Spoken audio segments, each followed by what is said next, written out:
Alhamdulillah, Allahumma sholli ala Muhammad, amma ba'd.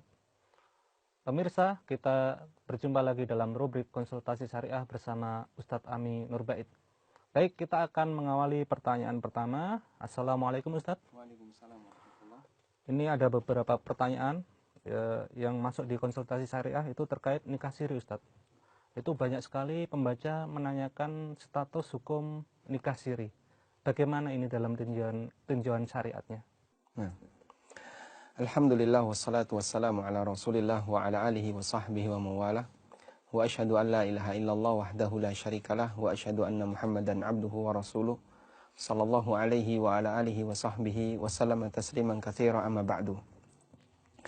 Istilah nikah siri di tempat kita ada beberapa pemahaman ya. Kita akan urutkan beberapa pemahaman tentang nikah siri ini dan berikut kita akan sebutkan kaitan hukumnya. Yang pertama, nikah siri dipahami sebagai nikah tanpa wali dan tidak ada saksi, sehingga dia dilakukan secara rahasia, tidak ada wali yang sah dari pihak wanita. Dan ini yang sempat semarak kemarin, ada kasus orang yang kemudian melelang sebagian wanita, dan sebenarnya ini mirip dengan trafficking ya, jual beli manusia. Nikah semacam ini hukumnya batal ya. Nikah semacam ini hukumnya batal karena Nabi SAW pernah menyatakan dalam hadis yang diriwayatkan oleh Imam Ahmad, beliau mengatakan la nikaha illa biwaliyin. Tidak ada nikah kecuali melalui wali yang sah. Kemudian dalam hadis yang lain yang juga diriwayatkan oleh Imam Ahmad, Rasulullah SAW bersabda, ayyuma imra'atin nakahat bighairi idzni waliha fanikahuha batil fanikahuha batil fanikahuha batil. Siapapun wanita yang menikah tanpa izin dari walinya, maka nikahnya batil, nikahnya batil, nikahnya batil. Beliau ulangi sebanyak 3 kali. Karena itulah pernikahan siri dalam arti nikah tanpa wali yang sah, tidak menghadirkan wali ayahnya yang sah, maka nikah semacam ini adalah nikah yang batil. Dan karena statusnya batil, maka nikah ini tidak sah. Sehingga hubungan yang terjadi ketika itu adalah hubungan zina. Kemudian yang kedua, nikah siri dipahami sebagai nikah tanpa saksi. Nikah tanpa saksi. Maksudnya bagaimana? Dia menikah, ada wali yang sah, tapi tidak ada saksi. Yang tahu hanya seorang lelaki dan perempuan. Tidak memenuhi kriteria saksi yang sah dalam pernikahan. Dan kriteria saksi yang sah dalam pernikahan minimal 2 orang.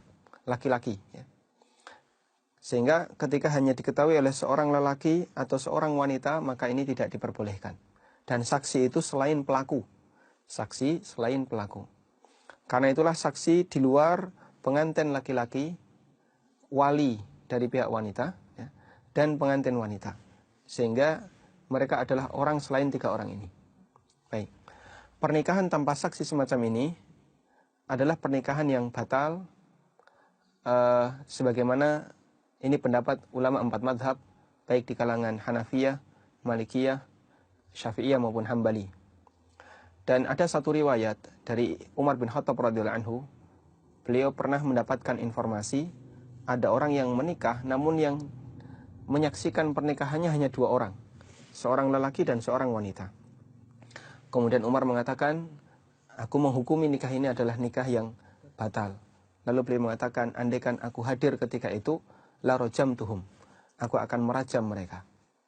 Yang ini menunjukkan bahwasanya pernikahan ini adalah pernikahan yang tidak sah, sehingga ketika itu nekat dilakukan oleh Umar bin Khattab radhiyallahu anhu dinilai sebagai perbuatan zina. Kemudian yang ketiga, nikah siri dalam arti tidak diumumkan, tidak diwalimahkan. Dia ada wali yang sah, ada saksi yang sah, memenuhi kriteria yang saksi yang sah. Namun tidak ada walimah, tidak disebarkan di masyarakat. Maka apakah nikah semacam ini nikah yang sah? Jumhur ulama mengatakan sah. Yang saya maksud jumhur di sini adalah Hanafiyah, Syafi'iyah dan Hambali. Sementara menurut Malikiyah, nikah semacam ini tidak sah karena tidak ada isyhar. Dan isyhar atau mengumumkan pernikahan ya, ini dalam Malikiyah, harus dilakukan. Tidak boleh tidak. Sementara kalau jumhur tidak harus. Dan wallahu ta'ala alam, insya Allah pendapat yang lebih kuat dalam hal ini adalah pendapat jumhur. Dan kalaupun kita memilih pendapat jumhur, kita tetap tekankan bagi kaum muslimin untuk melakukan iklan nikah, yaitu mengumumkan nikah. Dan yang dimaksud iklan nikah, kalau menurut pendapat jumhur yang itu hukumnya wajib misalnya ya, isyhar yang itu hukumnya wajib, adalah isyhar dalam arti ada saksi di sana. Ada 2 orang saksi laki-laki yang memenuhi persyaratan untuk menjadi saksi ketika akad pernikahan. Tapi kalau menurut pendapat Malikiyah, tidak cukup hanya sebatas saksi. Harus ada pengumuman. Jadi bisa bentuknya walimah atau dia sebarkan ke masyarakat bahasanya kami menikah. Baik. Kemudian yang keempat, nikah siri dalam arti nikah yang tidak dilaporkan ke KUA ya, ke lembaga resmi negara. Apakah nikah semacam ini termasuk nikah yang sah? Memang bukan termasuk bagian dari persyaratan sah nikah harus dilegalkan secara negara. Karena negara dalam hal ini sifatnya hanya untuk kepentingan administratif dan dalam rangka merapikan atau membuat kondisi masyarakat agar lebih rapi dalam masalah akad nikah semacam ini. Karena itulah bukan syarat dalam akad nikah harus disaksikan oleh negara. Sehingga tidak harus ada KUA di sana. Memang betul demikian. Ya, cuman kita tetap menekankan dalam pernikahan sebisa mungkin di sana dicatat di KUA. Apa susahnya orang ketika menikah harus menghindari KUA, untuk mendatangi KUA? Dan apa susahnya untuk menghadirkan lembaga resmi dari negara? Biasanya kalau nggak dicatatkan di KUA itu nanti di belakang hari itu ada tersangkut masalah. Terlebih lagi akan ada banyak madharat ya yang akan dialami oleh salah satu di antara kedua belah pihak atau termasuk keturunannya ketika dia tidak punya catatan sipil, tidak punya catatan di KUA. Baik, karena itulah tetap kita tekankan sebisa mungkin kaum muslimin ketika menikah maka menikahlah yang legal ya. Menikahlah yang legal. Pernikahan itu sesuatu yang tidak tabu, sesuatu yang resmi, sesuatu yang baik. Karena itu silahkan diumumkan dan legalkan secara negara. Allah Subhanahu wa taala dalam Al-Qur'an menyebut pernikahan itu dengan mitsaqan ghalidha. Allah mengatakan wa akhadna minkum mitsaqan ghalidha, dan para wanita itu mengambil perjanjian yang sangat kuat dari kalian.